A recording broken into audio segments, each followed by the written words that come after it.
ଚିଲିକା 3560 ବର୍ଗ କିଲୋମିଟର କ୍ଷେତ୍ର ବିଶିଷ୍ଟ ଭାରତର ବୃହତ୍ତମ ଓ ପୃଥିବୀର ଦ୍ୱିତୀୟ ବୃହତ୍ତମ ହ୍ରଦ। ପ୍ରାୟ 1.5 ଲକ୍ଷରୁ ଅଧିକ ଧୀବର ଓ 132ଟି ଗାଁକୁ ନେଇ ଚିଲିକାର ଜୀବନଯାତ୍ରା ଚାଲିଥାଏ। ରୁଷିଆ, ମଙ୍ଗୋଲିଆ, ସେଣ୍ଟ୍ରାଲ ଓ ସାଉଥ ଏସିଆ, ଲଦାଖ, ହିମାଳୟ ଏପରି ବହୁ ସ୍ଥାନରୁ ପ୍ରାୟ 12,000 କିଲୋମିଟର ଦୂରରୁ ପକ୍ଷୀମାନେ ଉଡ଼ି ଆସନ୍ତି ଚିଲିକାରେ ଶୀତଦିନ ଅତିକ୍ରାନ୍ତ କରିବାକୁ।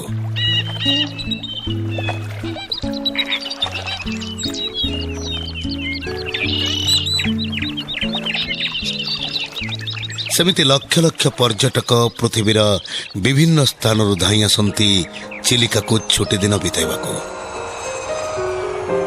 ବଡ଼କୁଦ, କାଳିଜାଇ, କୃଷ୍ଣପ୍ରସାଦ, ରାଜହଂସ, ନଳବଣ, ଚଢ଼େଇ ଗୁହା, ନୂଆପଡ଼ା, ସାନକୁଦ, ମାଲୁଦ, ପାରିକୁଦ ଏମିତି ଅନେକ ଛୋଟ ବଡ଼ ଦ୍ୱୀପପୁଞ୍ଜ ଅଛି ଏହି ଚିଲିକା ହ୍ରଦରେ। ଅମର, ତା ପତ୍ନୀ ଲିପିକା ଓ 6 ବର୍ଷର ଝିଅ ପିଙ୍କି ଛୁଟି ବିତେଇବାକୁ ଚିଲିକାର ଗୋଟେ ଦ୍ୱୀପକୁ ଯିବାକୁ ସ୍ଥିର କଲେ। ଶୀତଦିନର ଖରା, ଚିଲିକାର ବିସ୍ତୀର୍ଣ୍ଣ ଜଳରାଶି, ତାରି ଭିତରେ ମୋଟର ବୋଟ୍ଟେ। ଆଉ ସେଇ ମୋଟର ବୋଟ୍ରେ ଅମର, ଲିପିକା ଓ ପିଙ୍କି। ପିଙ୍କି ବହୁତ ଖୁସି ଥିଲା। ବହୁଦିନ ପରେ ସେ ବାପା ଓ ମାମାଙ୍କ ସହ ବୁଲିବାକୁ ଆସିଛି। 4 ସିଟର ମୋଟର ବୋଟ୍ଟି ପାଣିରେ ଶବ୍ଦ କରି ଆଗେଇ ଚାଲିଥିଲା। ଏହି ସମୟରେ ପିଙ୍କି ଚିଲେଇଲା, ବାବା ଦେଖିଲ କେତେ ସୁନ୍ଦର ଆଇଲାଣ୍ଡ। ଅମର ଓ ଲିପିକା ବି ଦେଖିଲେ ସୁନ୍ଦର ଦ୍ୱୀପଟେ। ଅମର ନାଉରିଆକୁ କହିଲା, ଭାଇ ସେ ଦ୍ୱୀପ ପାଖରେ ଟିକେ ବୋଟ ଲଗାଉ ତ। ନାଉରିଆ କହିଲା, ସାର୍ ସେ ଦ୍ୱୀପରେ କିଛି ନାହିଁ ମ, ଖାଲି ପୁରୁଣା ଖଣ୍ଡର, ଭଙ୍ଗା ଘର, କିଛି ନାହିଁ ସେଠି ଦେଖିବାକୁ। ମୁଁ ଆପଣଙ୍କୁ ନଳବଣ ନେଇଯାଉଛି, ମସ୍ତ ଜାଗା ସାର୍। ପିଙ୍କି କିନ୍ତୁ ଜିଦ୍ ଧରିଲା, ବାବା ଯିବା ପ୍ଲିଜ, ବାବା କେତେ ସୁନ୍ଦର ଆଇଲାଣ୍ଡ, ପ୍ଲିଜ ବାବା ପ୍ଲିଜ ଯିବା ସେଠିକି। ନାଉରିଆ ସେତେବେଳକୁ ବୋଟଟିକୁ ଅନ୍ୟ ଦିଗକୁ ଘୁରେଇ ସାରିଥିଲା। ଅମର ଟିକେ ଚିଡ଼ି ଯାଇ କହିଲା, ଆରେ ଭାଇନା ତମକୁ କହିଲି ନା ସେ ଦ୍ୱୀପରେ ବୋଟ ଲଗାଅ ବୋଲି, ବୋଟ ଲଗାଅ। ନାଉରିଆ କହିଲା, ସାର୍ ଆମକୁ ସେ ଦ୍ୱୀପକୁ ଯିବାକୁ ମନା ଅଛି। ଏ ଦ୍ୱୀପଟି ଗୋଟେ ବଦନାମ ଜାଗା, ବହୁତ ଲୋକ ମରିଛନ୍ତି ସେ ଦ୍ୱୀପରେ। ଅମର ଯେତେବେଳେ ଦେଖିଲା ବୋଟବାଲା ତା କଥା ଶୁଣୁନି ଆଉ ଏପରି ଏକ ଅଦ୍ଭୁତ କଥା କହୁଛି, ତେଣୁ ସେ ଆଉ ବାଧ୍ୟ କଲାନି। ଦିନ ସାରା ଚିଲିକାରେ ବୋଟରେ ବୁଲିଲା ପରେ ସନ୍ଧ୍ୟାରେ ସେମାନେ ଗୋଟେ ଦ୍ୱୀପରେ ପହଞ୍ଚିଲେ। ସେଇ ଦ୍ୱୀପରେ ଥିବା ଗେଷ୍ଟ ହାଉସରେ ସେମାନଙ୍କର ବୁକିଂ ଥିଲା। ଗେଷ୍ଟ ହାଉସଟି ଖୁବ୍ ଛୋଟିଆ ଥିଲା। ଜଣେ ମ୍ୟାନେଜର ଓ ମାତ୍ର 2 ଜଣ କେୟାରଟେକର ଥିଲେ ସେ ଗେଷ୍ଟ ହାଉସରେ। ମ୍ୟାନେଜର ସେମାନଙ୍କ ପାଇଁ ରୁମ୍ ଖୋଲି ଦେଇଥିଲେ। କଥା ଛଳରେ ସେ ମ୍ୟାନେଜରକୁ ଅମର ସେ ଦ୍ୱୀପ ବିଷୟରେ ପଚାରିଲା। ମ୍ୟାନେଜର କହିଲେ, ହଁ ବାବୁ ସତ କଥା, କେହି ବୋଟବାଲା ସେ ଦ୍ୱୀପକୁ ଯାଆନ୍ତିନି। ରାତି ହେଲେ ସେ ଦ୍ୱୀପର କୂଳରୁ ବିଭିନ୍ନ ପୁରୁଷ ମହିଳା ସବୁ ବୋଟ ପାଇଁ ଡାକରା ମାରନ୍ତି, ଯେମିତି ସେମାନେ ସେ ଦ୍ୱୀପରେ ରହିଯାଇଛନ୍ତି। କିନ୍ତୁ କେହି ବି ବୋଟବାଲା ଯଦି ଯାଏ ଆଉ ଫେରିପାରେ ନା, ତାର କଣ ହୁଏ କେଜାଣି କେହି ଜାଣନ୍ତିନି। କିଛି ଦିନ ପରେ ବୋଟଟି ଭଙ୍ଗାରୁଜା ଅବସ୍ଥାରେ ଚିଲିକାରେ ମିଳେ। ଏମିତି ବାବୁ 3-4ଟା ଘଟଣା ହେଲା ପରେ ବୋଟବାଲା ସବୁ ଠିକ କଲେ କିଛି ବି ହେଇଯାଉ ବରଂ ସେ ଦ୍ୱୀପକୁ ଆଉ ଯିବେନି। ଦିନ ସାରା ବୁଲି ସମସ୍ତେ କ୍ଳାନ୍ତ ହୋଇଯାଇଥିଲେ। ଗେଷ୍ଟ ହାଉସରେ ଡିନର ସାରି ଲିପିକା ଓ ପିଙ୍କି ଶୋଇଯାଇଥିଲେ। କିନ୍ତୁ ଅମର ଆଖିକୁ ନିଦ ଆସୁନଥିଲା। କାହିଁକି କେଜାଣି ତାକୁ ଏ ପରିବେଶ ବଡ଼ ଅଜବ ଲାଗୁଥିଲା। ଏତେ ବଡ଼ ଦ୍ୱୀପ, ଗୋଟେ ପଟେ ଚିଲିକା, ଗୋଟେ ପଟେ ବଙ୍ଗୋପସାଗର, ଦ୍ୱୀପ ସାରା ଝାଉଁ ବଣ, କିନ୍ତୁ କିଛି ତ ବ୍ୟତିକ୍ରମ ଥିଲା ଏ ଜାଗାରେ, ଯାହା ଫଳରେ ତାକୁ ସବୁ କିଛି ଅଜବ ଲାଗୁଥିଲା, ବଡ଼ ଭୟାନକ ଲାଗୁଥିଲା। पवन रे झाऊ बणर शब्द पछरु समुद्रर लहड़ीर शब्द आहुरी भयानक कर दउथला से राति को। हठात अमर को एक विचित्र भयानक स्वर सुबिला।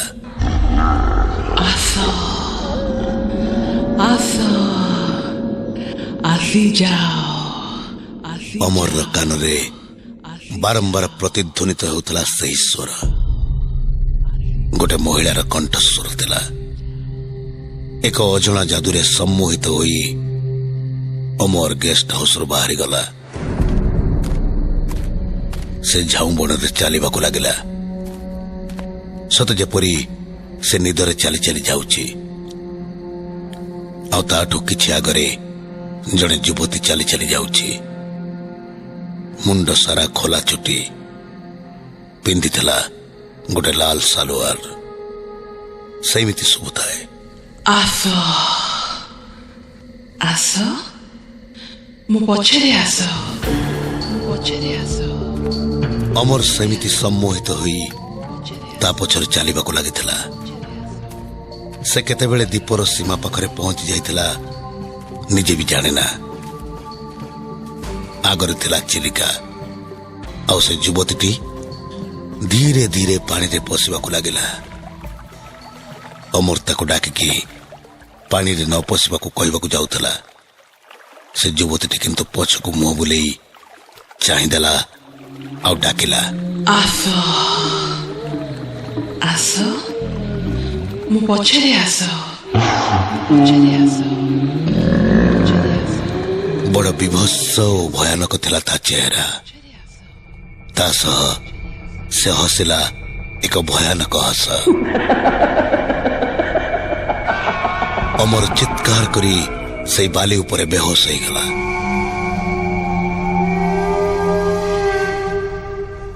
ता परदिन सकाळु गेस्ट हाउस मैनेजर आउ पत्नी लिपिकार डाकरे अमर निद भांगिला। समस्ते ताकू जेते पचारले से चिलिका कूलकू किपरि आसिला अमर किछि कहि पारलानी। तार किछि मने नथिला। तार खाली एतिकी मने थिला ताकू केही जण डाकुथिला। से दिनटी बड़ निराशजनक थिला। अमर और लिपिकांक मूड सेमिति भल नथिला। तेणु से दिन से माने कुआडे बुलिबा को न जाई सारा दिन गेस्ट हाउस रे बितेबे स्थिर कले। हठात दीपहर समय घटिला गोटे विचित्र घटना। दीपहर समय लंच सारी समस्ते रूम भितर शोइथिले। हठात 6 वर्षर झियो पिंकी सेजर उठी पड़ी जोर रे चिलेइला। ता चित्कार रे अमर और लिपिकांक निद भांगी जाइथिला। से माने पिंकी को देखी चमकी पड़िले। ता आखि पूरा खोला थिला। ता पलक बिल्कुल पड़ु नथिला। से बेक को मोड़िकी ऊपर को चाही चित्कार करिबार लागिताए। ता हाथ और गोड़ पूरा जोर रे थरुताए। पिंकीर ये अवस्था देखी अमर और लिपिका पूरा भयभीत हो गले। से माने पिंकी को जेतेबेले धरिले से हाथ पूरा छाटिदेला। एक अद्भुत शक्ति जेपरी ता देहरे आसी जाइथिला। से चित्कार करी कहबाको लागला, मते मो घर को नहीं जाओ, मते मो घर को नहीं जाओ, मु इठी रहिबिनी। तुमे दोई किए? मु इठी रहिबिनी, मते घर को नहीं जाओ, मु इठी रहिबिनी, मु इठी रहिबिनी। तुमे दोई किए? एमिति चिले चिले पिंकी जोर रे कांदीबाको लागला। लिपिका झीर ए अवस्था देखी कांदी पकैला। अमर टिके साहस करी पिंकीर मुंड को आउसी आउसी कहला, तू ठीक कहिछु पिंकी, यहाँ आम घर नुह, एटा होची गेस्ट हाउस। आम घर तो भुवनेश्वर रे। आमे काली सकाळु आम घर को फेरी जिबा। ए कथा सुनी पिंकी जेमिति रागी गला। क्रोधरे ता आखि आ मुह पूरा लाल हेई गला। देह पूरा थरिबाको लागिला। से थरी थरी एक अजब स्वर रे चित्कार करी कहला, मो घर एठी, एई पाखे मो घर।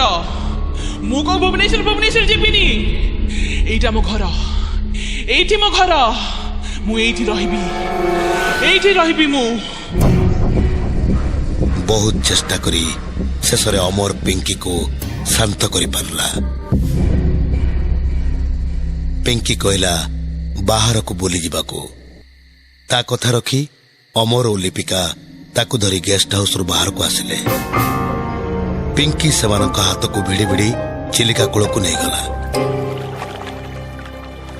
ଅମର ଓ ଲିପିକା ନିଜ ଝିଅ ପିଙ୍କିକୁ ବହୁତ ଭଲ ପାଆନ୍ତି। ତାର ପ୍ରତିଟି ଜିଦକୁ, ତାର ପ୍ରତିଟି କଥାକୁ ରଖିବାକୁ ଚେଷ୍ଟା କରନ୍ତି। କିନ୍ତୁ ଚିଲିକା କୂଳରେ ଏକ ଅଦ୍ଭୁତ ଜିଦ୍ ଧରିଲା ପିଙ୍କି। ବୋଟ୍ରେ ବସି ଚିଲିକାରେ ବୁଲିବ। ଅବଶ୍ୟ ଜିଦିଟା ପୂରଣ କରିବା ଅସମ୍ଭବ ନଥିଲା, କିନ୍ତୁ ଅପରାହ୍ନ ହୋଇସାରିଥିଲା। ଅଳ୍ପ ସମୟ ପରେ ସନ୍ଧ୍ୟା ହୋଇଯିବ। ସେମାନେ ଯେତେବେଳେ ଡଙ୍ଗାବାଲାକୁ ଅନୁରୋଧ କଲେ, ସେ ସିଧା ସିଧା ମନା କରିଦେଲା। ଏ ସମୟରେ ବୋଟ୍ ନେଇପାରିବିନି ବାବୁ, ସକାଳେ ଯିବା। ଅମର ତା ହାତରେ 3000 ଟଙ୍କା ଗୁଞ୍ଜିଦେଲା ଆଉ କହିଲା, ମୋ ଝିଅ ଯୋଉଠିକି କହୁଛି ନେଇ ଚାଲ। ବୋଟ୍ ବାଲା ବୋଟ୍ ଷ୍ଟାର୍ଟ କଲା। ସହଜେ ଶୀତ ଦିନ, ତେଣୁ ଜଲ୍ଦି ସନ୍ଧ୍ୟା ହୋଇଯାଇଥିଲା। ଅନ୍ଧାର ଭିତରେ ଚିଲିକାର ପାଣିକୁ କାଟି ବୋଟ୍ ଯେତେବେଳେ ଆଗକୁ ବଢିଥିଲା, ପିଙ୍କିର ଚେହେରାରେ ଏକ ଅଦ୍ଭୁତ ଚମକ ଥିଲା। ଯେତେବେଳେ ସେହି ରହସ୍ୟମୟ ଦୀପ ନଜରକୁ ଆସିଲା, ପିଙ୍କି ଜିଦ୍ କଲା ସେହି ଦୀପକୁ ଯିବା। କିନ୍ତୁ ବୋଟ୍ ବାଲା ସିଧା ମନା କରିଦେଲା ଆଉ କହିଲା, ସାର୍ ମୁଁ କାଲି କହିଥିଲି ଆଉ ଆଜି ବି କହୁଛି, ସେ ଦୀପକୁ ଯିବାକୁ ବାରଣ ଅଛି। ସହଜେ ତ ପୁଣି ରାତି ହେଇଗଲାଣି। ନା ବାବା ନା। ଅମର ତା କଥା ନ ଶୁଣି ତାକୁ 2000 ଟଙ୍କା ବଢାଇ ଦେଲା ଆଉ କହିଲା, ଦେଖ ଚୁପଚାପ ସେ ଦୀପର କୂଳରେ ଲଗାଇ ଦିଅ। ତମର ଭିତରକୁ ଯିବା ଦରକାର ନାହିଁ। ଆମେ ଭିତରକୁ ଯାଇ ଅଧଘଣ୍ଟା ଭିତରେ ବୁଲିକି ଆସିଯିବୁ। ବୋଟ୍ ବାଲା ପଇସା ଲୋଭରେ ମନା କରିପାରିଲାନି। ସେ ରହସ୍ୟମୟ ଦୀପର କୂଳରେ ଡଙ୍ଗା ଲଗାଇଦେଲା। କୂଳରେ ଡଙ୍ଗା ଲାଗିଛି କି ନାହିଁ, ପିଙ୍କି ଡଙ୍ଗାରୁ ଡେଇଁ ଦୌଡ଼ିଲା ସେ ଦୀପ ଭିତରକୁ। ତା ପଛରେ ଅମର ଆଉ ଲିପିକା ପିଙ୍କି ପିଙ୍କି ବୋଲି ଡାକି ଡାକି ଦୌଡ଼ିଲେ। ସେ ଦୀପର ଟିକେ ଭିତରକୁ ଯାଇ ଦେଖିଲେ, ଗୋଟେ ବିରାଟ ଗଛ ମୂଳରେ ଗୋଟେ ପଥର ଉପରେ ବସି ପିଙ୍କି କାନ୍ଦୁଥାଏ। ଅମର ଆଉ ଲିପିକା ତା ପାଖରେ ସେଇ ଭୂଇଁ ଉପରେ ଆଣ୍ଠେଇ ପଡ଼ି ପିଙ୍କିର କାନ୍ଧ ଉପରେ ହାତ ରଖି ପଚାରିଲେ, ବେବି କଣ ହେଲା ମା? ମୋ ପିଙ୍କି କଣ ପାଇଁ କାନ୍ଦୁଛି? କଣ ହେଲା ମା? କହ ମା, କହ। ପିଙ୍କି କାନ୍ଦୁ କାନ୍ଦୁ ହସିଲା ଆଉ କହିଲା, ଏଇଟା ମୋ ଘର, ଏଇଠି ମୁଁ 5 ବର୍ଷ ହେଲା ରହୁଛି। ଏଇଠି ମତେ ସେମାନେ 5 ବର୍ଷ ତଳେ ମାରିକି ପୋତି ଦେଇଥିଲେ। ସେବେଠୁ ମୁଁ ଏଇଠି ରହୁଛି। ଏଇଟା ମୋ ଘର ଏଇଟା। ଅମର ସେମିତି କାଲି ରାତିରୁ ଭୟଭୀତ ଥିଲା। ପୁଣି ଦିନରେ ଝିଅର ଅଜବ ବ୍ୟବହାର। ଏବେ ତା ଝିଅ ମୁହଁରୁ ଏମିତି ଅଜବ କଥା ଶୁଣି ସେ ଆହୁରି ଡରି ଯାଇଥିଲା। ଅମର ରାଗି ଯାଇ ପିଙ୍କିର ହାତ ଭିଡ଼ିକି କହିଲା, ବହୁତ ହେଇଗଲା ପିଙ୍କି। ଆରେ ଏଇଟା ତୋ ଘର ନୁହଁ, ଆମ ଘର ହେଲା ଭୁବନେଶ୍ୱରରେ। ଚୁପଚାପ ଚାଲ ଏଠୁ, ଚାଲ ମା। ଅମର ପିଙ୍କିର ହାତକୁ ଭିଡ଼ିକି ଯୋଉଠି ବୋଟ୍ ଥିଲା ସେ କୂଳକୁ ନେଇ ଆସିଲା। ପଛରେ ଲିପିକା ବି ଆସିଲା, କିନ୍ତୁ ବୋଟ୍ ସେଠି ଆଉ ନଥିଲା। ସେମାନଙ୍କର ବିଳମ୍ବ ହେବାର ଦେଖି ବୋଟ୍ ବାଲା ବୋଧେ ଭୟ କରି ବୋଟ୍ ନେଇ ଚାଲି ଯାଇଥିଲା। ଅମର କଣ ଏବେ କରିବ କିଛି ଭାବି ପାରୁନଥିଲା। ଏହି ସମୟରେ ତାକୁ ପାଣି ଭିତରୁ ମୋଟର ବୋଟ୍ର ଆୱାଜ ଶୁଭିଲା। ସେ ଜୋରରେ ଡାକିବାକୁ ଲାଗିଲା। କିଛି ସମୟ ପରେ ବୋଟ୍ ଓ ସେଥିରେ ବସିଥିବା 2-3 ଜଣ ଲୋକ ବି ତାକୁ ଦେଖାଗଲେ। କିନ୍ତୁ ଅମର ଯେତେ ଡାକିଲା ବି ସେମାନେ ଶୁଣିଲେନି। ବରଂ ବୋଟ୍କୁ ଦୂରକୁ ନେଇ ଚାଲିଗଲେ। ଏମିତି ପାଖାପାଖି 2-3ଟା ବୋଟ୍ ଆସିଲେ, କିନ୍ତୁ କେହି ବି ଶୁଣିଲେନି। ଏହି ସମୟରେ ଅମରର ମନେ ପଡ଼ିଗଲା ଗେଷ୍ଟ ହାଉସ୍ ମ୍ୟାନେଜରର କଥା ସବୁ। ତେଣୁ ଅମର ଆଉ ଚେଷ୍ଟା ନ କରି ସକାଳ ହେବା ଉଦ୍ଦେଶ୍ୟରେ ଅପେକ୍ଷା କରିବାକୁ ଲାଗିଲା। ହଠାତ୍ ଅମରର ହାତକୁ ପିଙ୍କି ଜୋରରେ କାମୁଡ଼ିଦେଲା। ଅମର ଯନ୍ତ୍ରଣାରେ ଚିତ୍କାର କରି ପିଙ୍କିର ହାତ ଛାଡ଼ିଦେଲା। ଏହି ସୁଯୋଗରେ ପିଙ୍କି ସେ ଦୀପ ଭିତରକୁ ପୁଣି ଥରେ ଦୌଡ଼ିଲା। ଅମର ଓ ଲିପିକା ପିଙ୍କିକୁ ଦୀପ ସାରା ବହୁତ ଖୋଜିଲେ।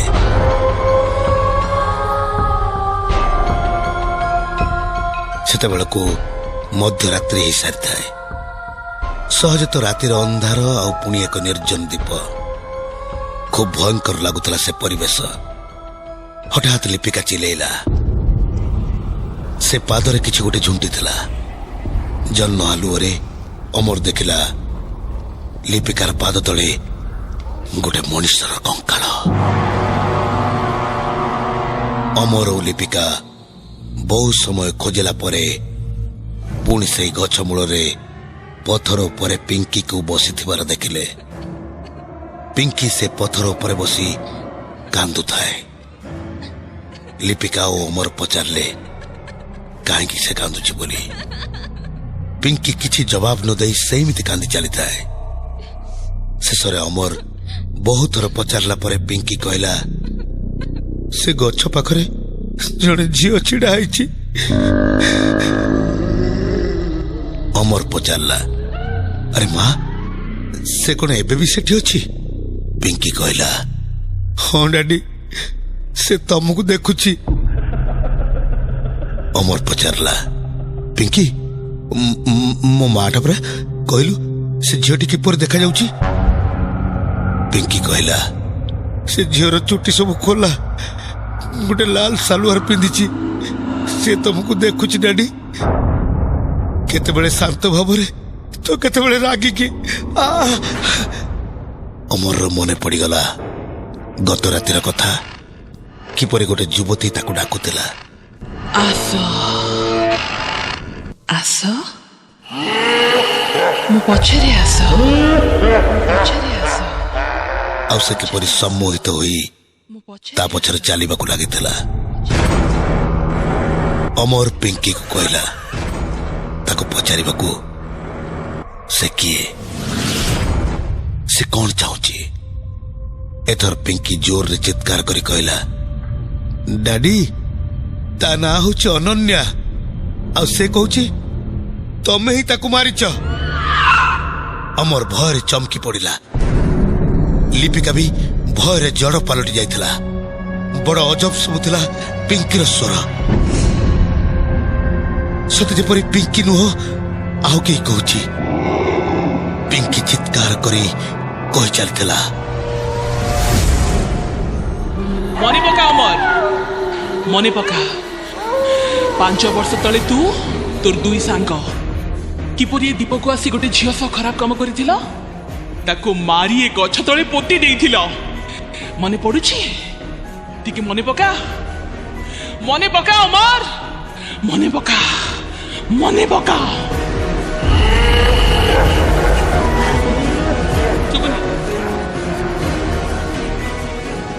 ଅମରର ମନେ ପଡି ଯାଉଥିଲା ଜଳ ଜଳ ହେଇ 5 ବର୍ଷ ତଳେ କରିଥିବା ସେ ଅପରାଧଟି। ସେ ତାର 2 ସାଙ୍ଗମାନଙ୍କ ସହ ମିଶି କିପରି ସେ ଜଘନ୍ୟ ଅପରାଧକୁ କରିଥିଲେ। ପିଙ୍କି ସେମିତି ଚିଲେଇକି କହିଲା ମୁଁ ତୋର 2 ସାଙ୍ଗକୁ ମାରି ସାରିଛି, ମାରିଦେଇଛି ସେମାନଙ୍କୁ। ଏବେ ତୋ ପାଳି, ଏବେ ତୋ ପାଳି ଅମର, ଏବେ ତୋ ପାଳି, ଏବେ ତୋ ପାଳି, ଏବେ ତୋ ପାଳି। ଅମରର ମନେ ପଡିଗଲା 2 ବର୍ଷ ତଳେ କିପରି ତାର 2 ସାଙ୍ଗ ଚିଲିକା ଆସିଥିଲେ ବୁଲିବାକୁ। ଆଉ ବୋଟ ଓଲଟି ପଡିବାରୁ ପାଣିରେ ବୁଡି ସେମାନଙ୍କର ମୃତ୍ୟୁ ହୋଇଥିଲା। ଏଥର ପିଙ୍କି ଜୋରରେ ଚିତ୍କାର କରି ବେହୋସ ହେଇଗଲା। ଆଉ ସେ ଚିତ୍କାରରେ ଲିପିକା ବି ବେହୋସ ହେଇଯାଇଥିଲା। ସେ ଦୁହିଁଙ୍କର ହୋସ ଆସିଲା ବେଳକୁ ସକାଳ ହେଇସାରିଥାଏ। ପାଖରେ ଅମର ନଥାଏ। ଲିପିକା ପିଙ୍କିର ହାତ ଧରି ଚିଲିକା କୂଳକୁ ଧାଇଲା। ଆଉ ଚିଲିକା କୂଳରେ ଯାହା ଦେଖିଲା ସେଥିରେ ମା ଝିଅଙ୍କ ପାଟିରୁ ଏକାବେଳେ ଗୋଟେ ଚିତ୍କାର ଶୁଭିଲା। ଚିଲିକା କୂଳରେ ଆଣ୍ଠୁଏ ପାଣିରେ ପଡିଥିଲା ଅମରର ଶବ। ଅମରର ଶବ।